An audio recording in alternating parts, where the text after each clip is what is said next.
Hello. तो start करते हैं द लास्ट इमॉर्टल का एपिसोड नंबर 14 यानी 14। तो एपिसोड 14 की स्टार्टिंग में हम देखते हैं कि हमारी इन जो होती है वो अभी बेहोश होती है और जैसे ही उसे होश आता है तो वो इन को वो गुजिंग को देखकर कहती है कि अच्छा गुजिंग ये बताओ वो फल कहाँ है जो मैं लेकर आई थी। गुजिंग कहता है कि वो फल मैंने सही जगह पर रख दिया और तुम चिंता मत करो जियान जो ठीक हो जाएगा, बस तुम आराम कर लो। इन कहती है कि हाँ हाँ आराम तो मुझे करना ही चाहिए क्योंकि कल हम शादी जो करने वाले हैं तो कल बहुत बहुत बिजी रहने वाले हैं। गुजिंग कहता है हाँ बिल्कुल तुम आराम करो और इन सो जाती है। गुजिंग उठ के वहाँ से जाता है तो उसकी हालत थोड़ी सी खराब लग रही होती है क्योंकि उसकी शक्तियाँ थोड़ी सी क्षीण हो गई होती है। गुजिंग सोचता है कि क्यों ना मैं अपनी शक्तियाँ यहीं पे बैठ के बढ़ा लूँ और इनके बगल में मतलब कुछ दूरी पे जाके वहाँ पे बैठ जाता है, अपना तलवार निकालता है अपनी तलवार की और अपनी शक्तियों को बढ़ाने की कोशिश कर रहा होता है, मतलब यहाँ पे प्रैक्टिस कर रहा होता है। हम देखते हैं कि दरवाजे के बाहर लेडी होंगचो आती है और लेडी होंगचो जो होती है खिड़की के पास से देखती है कि इन और गुजिंग दोनों यहीं पे हैं तो लेडी होंगचो वहीं पे खड़ी खड़ी बांसुरी बजाने लगती हैं।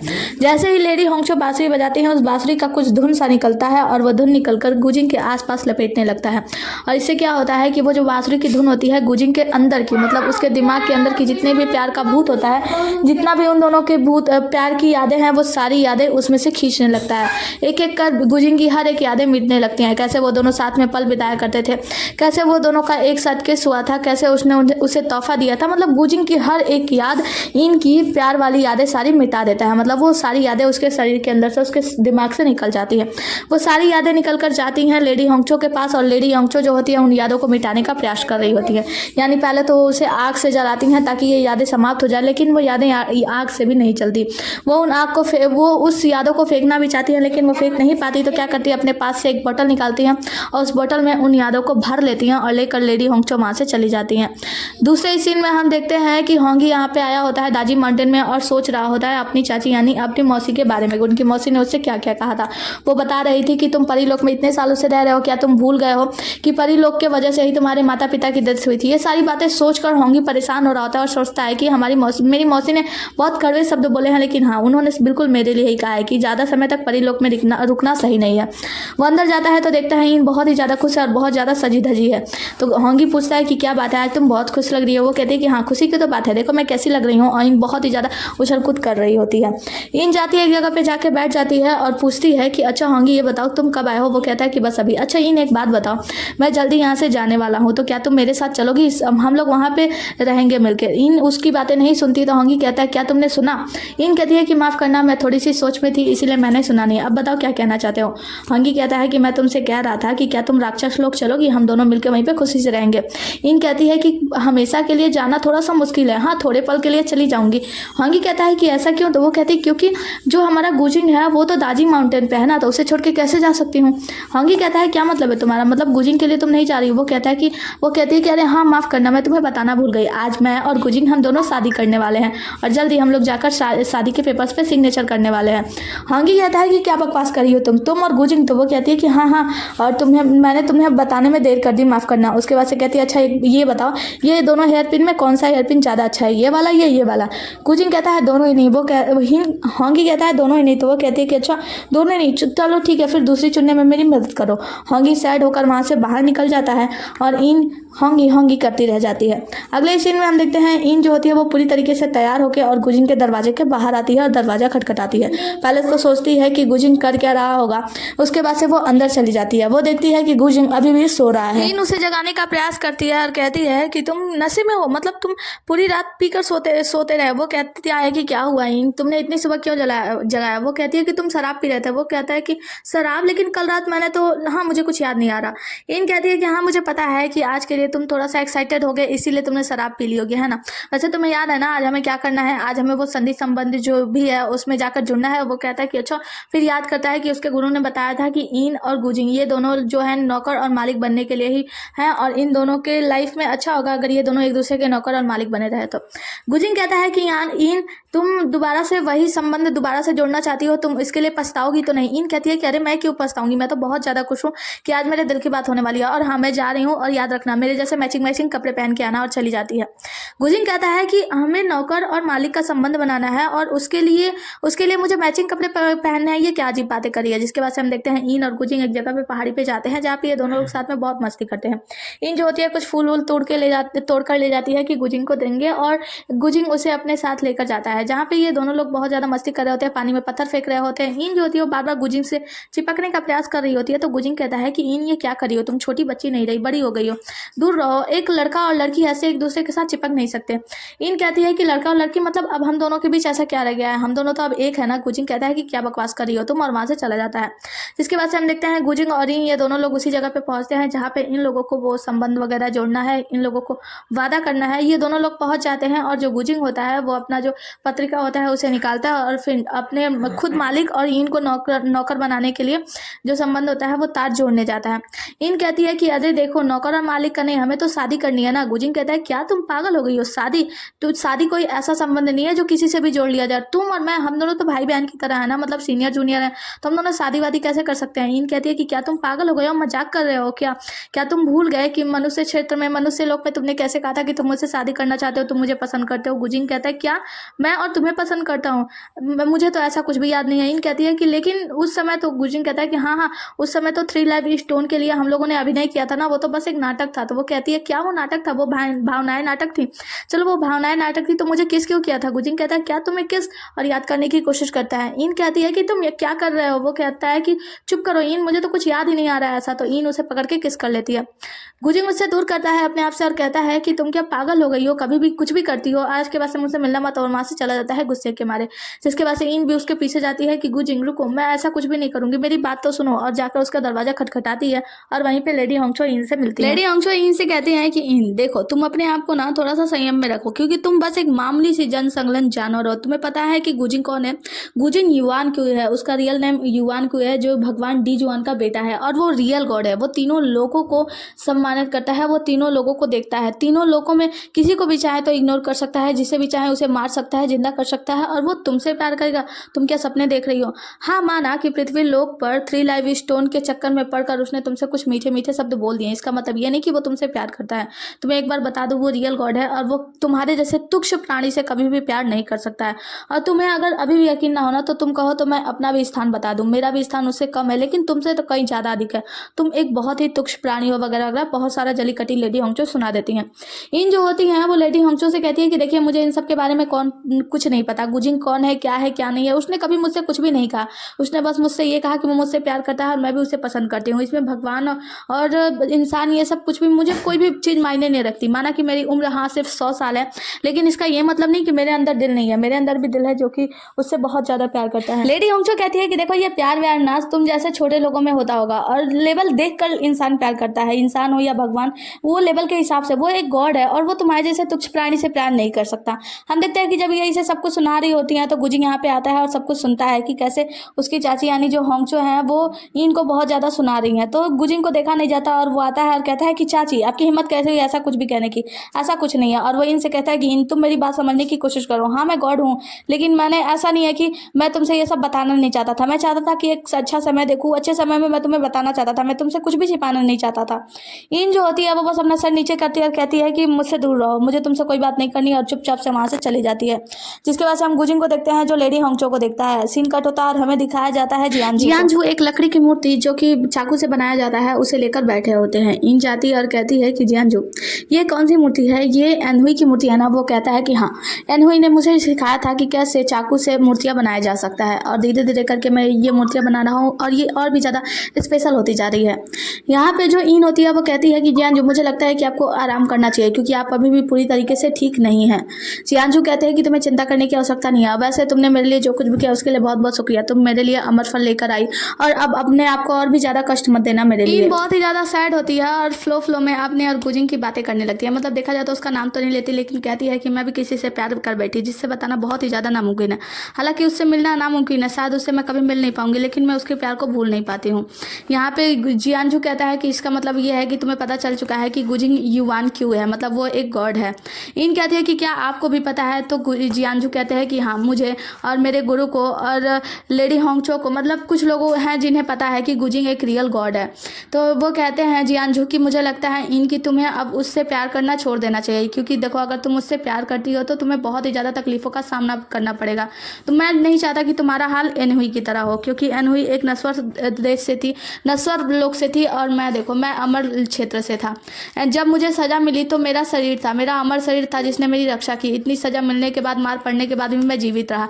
लेकिन एनहुई वो तो बिना सज़ा के ही ऐसे ही मृत्यु को प्राप्त हो गई और राख में मिल गई। आखिर हम दोनों में सिर्फ उसे ही सज़ा क्यों क्यों मिली। मैं उसके लिए बहुत ही ज़्यादा तड़पता हूँ और मैं नहीं चाहता कि अब किसी के साथ ऐसा हो। तो इन मैं तुमसे गुजारिश करता हूँ कि तुम ये जिद छोड़ दो। इन कहती है कि लेकिन आपने देखा ना एनवी ने अपने हैंकी में क्या लिखा था। उसने लिखा था कि उसे कोई पछतावा नहीं है। उसी तरह मुझे भी कोई पछतावा नहीं है गुजिंग से प्यार करने का। मैं उससे प्यार करती हूँ, करती थी और हमेशा करती रहूँगी। ये सारी बातें जो होता है वहीं पे खड़े होकर जियान सान सुनते हैं और सीन कट होता है। हमें दिखाया जाता है कि जियान सान कमरे में इंतजार कर रहे होते हैं गुजिंग का और उन्हें याद आता है कि कैसे उन्होंने और जियान जू ने बात किया था, जहाँ पे ये दोनों मिलकर बात करते हैं और कहते हैं कि देखो मुझे नहीं लगा था कि जो इन है वो अब भी इतनी ज़्यादा मतलब ऐसे रहेगी, वो गुजिंग से प्यार करने के लिए इतना ज़्यादा उत्साही है, मतलब वो उससे दूर होना ही नहीं चाहती। तो जियान सान और जिहान जू ने ये फैसला किया था कि जल्दी हम गुजिंग और इन को दोनों को एक दूसरे से अलग कर देंगे। थोड़े समय वो दोनों एक दूसरे से अलग रहेंगे तो जल्दी एक दूसरे को भूल जाएंगे, मतलब इन भी सब कुछ भूल जाएगी और सब कुछ ठीक हो जाएगा। हम देखते हैं कि गुजिंग जो होता है वो आता है जियान सान से मिलने के लिए। जियान सान कहता है गुजिंग, हेवनली पैलेस में जो कंपटीशन कराई गई थी उसमें तुमने फर्स्ट नंबर प्राप्त किया था। हेवनली पैलेस अब एक नया कंपटीशन करा रहा है स्प्रिट नॉन कनेक्शन का, और उसमें तुम्हें एक नया मेंबर बनने के लिए मतलब तुम्हें एक स्थान प्राप्त करने के लिए बुलाया गया है, ताकि तुम वहाँ पे जाकर वार गार्ड टेम्पल का एक स्थान प्राप्त करो, मतलब वहाँ पे जाकर जॉब करो।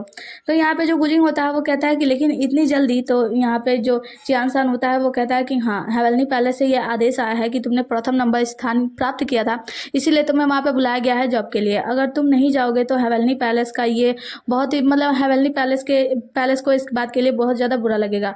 गुजिंग कहता है कि ठीक है, तो क्या मैं इनको भी अपने साथ ले जा सकता हूँ। तो जियान सान कहता है कि नहीं, तुम इनको साथ नहीं ले जा सकते। भूलो मत कि जो जियान जू है अभी उसके साथ जो कुछ भी हुआ है, उसे इतनी ज़्यादा मार पड़ी है। हेवनली पैलेस में कुछ तो अच्छी बातें की है ना, मतलब उसे छोड़ दिया, उसे जान से नहीं मारा, यही उनके लिए बहुत बड़ी बात है। तो इसके लिए अब तुम ऐसा कोई वो ना खड़ा करो, मतलब इनको ले जाओगे, वो तो तुम्हारी अब कोई नौकर तो है नहीं कि उसे लेकर हर जगह जाओगे। तो अब उनके आचरण में तुम कहीं भी कुछ भी गलती नहीं कर सकते। अगर हेवनली पैलेस को कुछ भी बुरा लगा तो शायद फिर हमारे लिए एक नई मुसीबत खड़ी हो सकती है दादी माउंटेन के लिए। गुजिंग कहता है कि ठीक है, फिर मैं आपकी बात मानने के लिए तैयार हूँ, जा रहा हूँ। लेकिन हाँ, जियान सान से कहता है कि भाई मेरा आपसे एक अनुरोध है, जो इन है ना वो बहुत ही ज़्यादा उदास है इन दिनों, और हाँ ख्याल रखिएगा कि वो कमरे में हमेशा ना रहे 24 घंटे, वो कमरे से बाहर निकले, और जब मैं वहाँ से वापस लाऊंगा तो उसके लिए अच्छी अच्छी चीज़ें खाने को लाऊंगा और उसका ध्यान रखिएगा। तो जियान सान कहते हैं कि जी बिल्कुल। तो गुजिंग कहता है कि जी ठीक है, फिर मैं चलता हूँ, और गुजिंग वहाँ से चला जाता है। जिसके बाद से हम देखते हैं कि जियान सान जो होते हैं वो जाकर इन से मिलते हैं और इन को एक नक्शा दिखाते हुए कहते हैं कि तुम जो वहाँ से मिट्टी लेकर आई थी क्लाउड माउंटेन के लिए, और क्लाउड माउंटेन का मिट्टी, और हमने उस क्लाउड माउंटेन को ढूंढ लिया है। ये देखकर इन बहुत ही ज़्यादा खुश हो जाती है। वो कहती है कि क्या सच में ये वही जगह है। तो जियान सान कहते हैं कि हाँ, ये वही क्लाउड माउंटेन है जिसे तुम ढूंढ रही थी, और अगर तुम जाना चाहो तो तुम वहाँ पे जा सकती हो, और मैं तुम्हारे साथ और भी बहुत सारे शिष्यों को भेज दूंगा। इन कहती है कि मैं अभी गुजिंग को ढूंढ रही थी, गुजिंग नहीं मिल रहा, मुझे उससे कुछ बात करनी है। जियान सान कहते हैं कि गुजिंग तो हेवनली पैलेस के लिए निकल चुका है और वो अब शायद बहुत दिनों के बाद ही लौटेगा। तो क्या तुम क्लाउड माउंटेन के लिए जा रही हो। इन कहती है कि हाँ, मैं भी जाना चाहूँगी वहाँ पे, क्योंकि मैं भी इन क्लाउड माउंटेन को बहुत दिनों से ढूंढ रही थी। जिसके बाद से हमें इनको दिखाया जाता है जो कि दरवाजे पे होती है, मतलब जाने वाली होती है, गाड़ी में बैठने वाली होती है। तो किंगी कहता है कि बड़े भाई ने यानी जियान सान ने कहा था कि तुम्हारे साथ कुछ शिष्यों को भेज दिया जाए जिससे कि तुम्हारी रक्षा हो सके, और तुम अकेले जाना चाहती हो। तो यहाँ पे जो इन होती है वो कहती है मैं अकेली थोड़ी, मेरी बहन है ना यू, मैं उसके साथ जा रही हूँ, और मैं नहीं चाहती कि किसी और को मेरी वजह से परेशानी हो। तो यहाँ पे किंगी कहता है कि जो होंगी है वो भी पहले निकल गया, गुजिंग निकल गया, तुम भी जा रही हो, हमारा दादी माउंटेन तो बुरी तरीके से शांत हो गया, मतलब कुछ भी अच्छा नहीं लगेगा, उदास सा लगेगा। इन कहती है कि क्या सच में होंगी निकल गया। तो वो कहता है कि हाँ, परसों ही वो अपने कमरे से निकल रहा था, मैंने उससे पूछा कि तुम कहाँ जा रहे हो। तो उसने कहा कि ये परिलोक मेरा तो है नहीं, मैं हमेशा के लिए यहाँ नहीं रुक सकता, इसीलिए मैं अपने राक्षस लोक में जा रहा हूँ। तो वो भी अपने राक्षस लोक को निकल गया। इन कहती है कि ठीक है फिर, और वो लोग बातें करते हैं। सीन कट होता है, हमें दिखाया जाता है होंगी जो होता है वो मस्ती कर रहा होता है, शराब पी रहा होता है, और आस पास में बहुत सी सुंदरियाँ डांस कर रही होती हैं। तो होंगी जो होता है शराब पीते पीते खूब मस्ती करता है, कहता है कि हाँ, अब मैं इन सब से बाहर निकल जाऊंगा, देखो मैं क्या करता हूँ। हम देखते हैं कि होंगी डांस देख रहा होता है, तो उसी में से एक जो महिला होती है ना, जो सुंदरी होती है, वो डांस करते करते जब अपना चेहरा दिखाती है तो होंगी देखकर चकित रह जाता है, क्योंकि उसका चेहरा किसी और की तरह नहीं, बिल्कुल इन की तरह होता है। उसका चेहरा देखकर होंगी कहता है क्या इन मेरे पास। होंगी तो बहुत ही ज़्यादा भौचक्का रह जाता है और उठता है और इनको देखने के लिए पास में जाता है। जैसे उसके चेहरे से उसका हाथ हटाता है, ये देखता है ये तो इन है ही नहीं, कोई और है। कहता है कि निकल जाओ यहाँ से, सभी के सभी बाहर भाग जाओ। चारों लड़कियां जो होती हैं प्रणाम नाम करके निकल जाती हैं। होंगी कहता है कि उसका जगह तो कोई ले ही नहीं सकता, उसका जो स्थान मेरे दिल में है ना, वो उसका स्थान कोई नहीं ले सकता। आगे की सीन में हम देखते हैं इन जो है उसका घोड़ा गाड़ी जो भी होता है वो लेके एक पहाड़ के पास पहुंचता है, और इन वहाँ पे कुछ जादू वादू करती है, लेकिन कुछ कुछ भी नहीं होता। तो इन उड़ती हुई उस मतलब एक झरना होता है, उस झरने के अंदर चली जाती है, जहाँ पे जाकर वो जादू करती है और जादू करने से वहाँ पे एक लकड़ी का घर बन जाता है, मतलब एक खूबसूरत सी जगह में परिवर्तित हो जाता है। और ये क्लाउड माउंटेन होता है जो इन बहुत वर्षों से, मतलब इतने दिनों से क्लाउड माउंटेन को वो ढूंढ रही थी। यहाँ पे आने के बाद वो बहुत ही ज़्यादा खुश हो जाती है और फिर यानी अपनी छोटी बहन उस अंडे को हाथ से निकालती है और कहती है कि अब तुम्हारे लिए एक सही जगह मिल गया है, मुझे पता है यहाँ के पानी से तुम्हारा पालन पोषण बहुत अच्छे तरीके से हो जाएगा और तुम जल्द ही जन्म लेकर इस दुनिया में आ जाओगी। और वो क्या करती है, उस अंडे को एक झरना होता है उसी के ऊपर स्थानांतरित कर देती है, मतलब उसके ऊपर रख देती है, ताकि वो उसे समय समय पर पालन पोषण उसका होता रहे और अच्छे से वो ग्रो होती रहे, बड़ी हो जाए। आगे हम होंगी को देखते हैं जो कि जाके किंगी से मिलता है, मतलब होंगी यहाँ पे उल्टा लटका होता है। किंगी देख कर उसे डर जाता है, तुम यहाँ पे। होंगी कहता है कि हाँ मैं वापस आ गया। किंगी कहता है बहुत जल्दी आ गया। वैसे होंगी पूछता है कि एक बात बताओ, गुजिन और इन वो दोनों कैसा कर रहे हैं, मतलब उनका रिश्ता कैसा चल रहा है।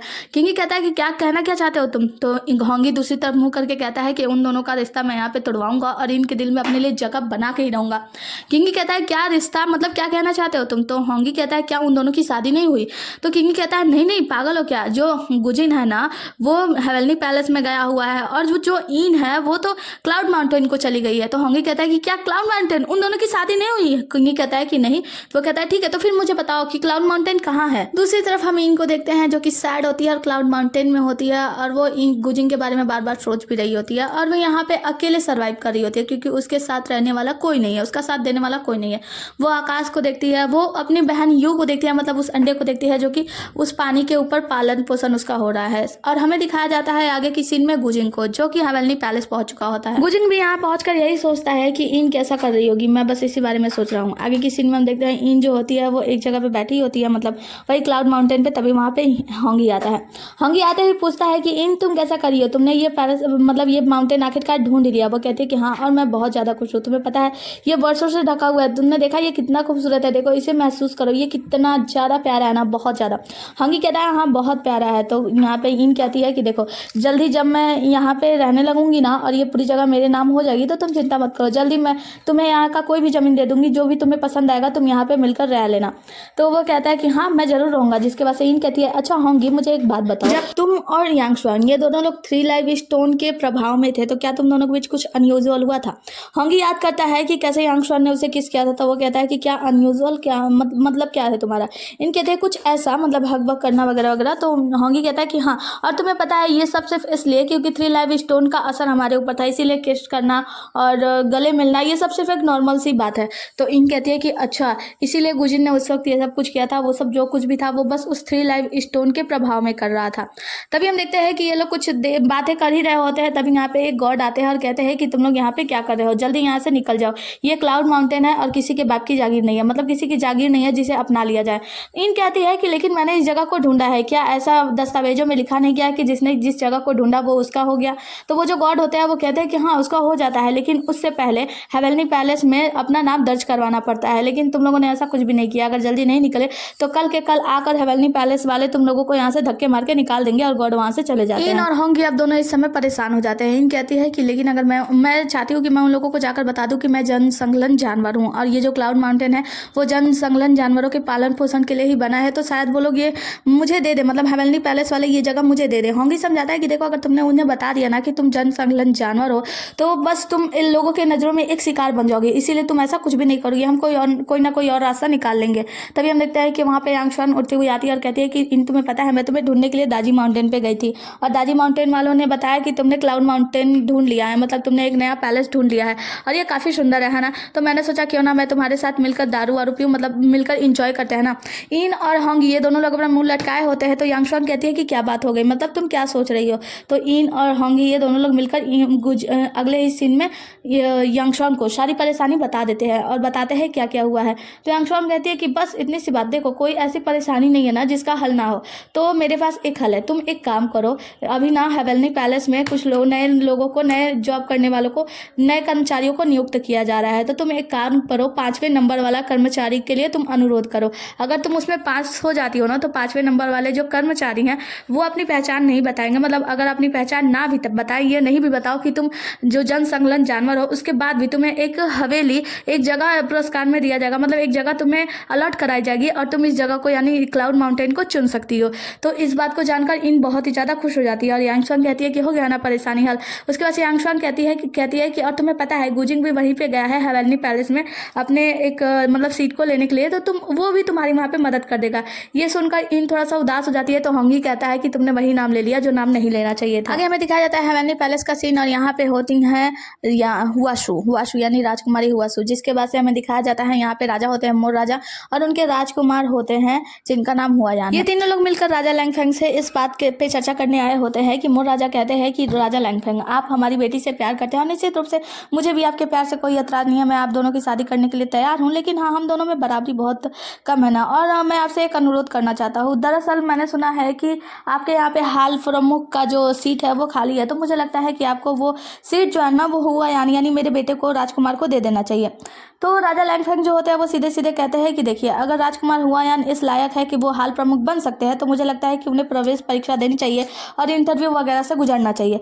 तो जो राजा होते हैं मतलब जो मोर राजा होते हैं वो तो मतलब भौचक्के हो जाते हैं कि ये तो मेरी बातों में आने वाले नहीं है। तो हुआशु बात काटती हुई कहती हैं कि मैंने कहा था ना पिताजी की जो राजा लैंगफेंग है वो बहुत ही ज़्यादा सच्चे और ईमानदार है और हाँ मुझे अपने भाई पे पूरा विश्वास है क्योंकि मेरा भाई बहुत ज़्यादा पढ़ा लिखा है, समझदार है और बचपन से उसने बहुत सारी डिग्रियां हासिल की है, तो वो हाल प्रमुख का जो सीट है वो जरूर के जरूर ही हासिल कर लेगा। राजा लैंगफेंग कहता है कि अगर आप लोगों को इतना विश्वास है तो फिर ठीक है।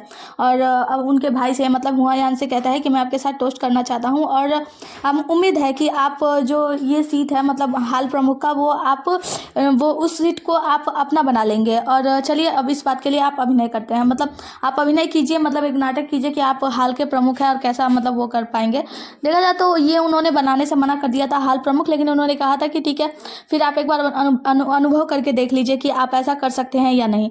तो यहाँ पे जो मोर राजा हैं वो थोड़ा सा मतलब संकोचित हो जाते हैं कि मेरा दामाद होकर मतलब मेरा दामाद होने वाला है लेकिन मेरी बात नहीं मान रहा है, ये यहाँ का राजा है और मैं कह रहा हूँ मेरे राजकुमार को यहाँ का पदवी देने के लिए, लेकिन इसने साफ साफ मना कर दिया। लेकिन वो क्या है कुछ नहीं पाते क्योंकि भाई जो लैंगफेंग है वो तो देव राजा है, तो उनसे कहना तो कुछ भी बेअर्थ की बात है। फिर उनको मुस्कुराते हुए कहते हैं कि चलिए मैं आपके साथ टोस्ट करना चाहता हूँ और दोनों साथ में मिलकर दारू वारू पीते हैं। इसके बाद से सीन कट होता है, हमें दिखाया जाता है रात का सीन होता है और अभी तक इन सोई नहीं होती है। तो वहाँ पे यांग स्वांग कहती है कि क्या हुआ तुम्हें अब नींद नहीं आ रही है, क्यों ना हम दोनों मिलकर दारू वारू पिए। इन कहती है कि नहीं कल मुझे हेवनली पैलेस भी जाना है और प्लीज़ अभी मुझे मतलब मैं बहुत ही ज़्यादा उदास हूँ, मुझे कुछ अच्छा नहीं लग रहा है।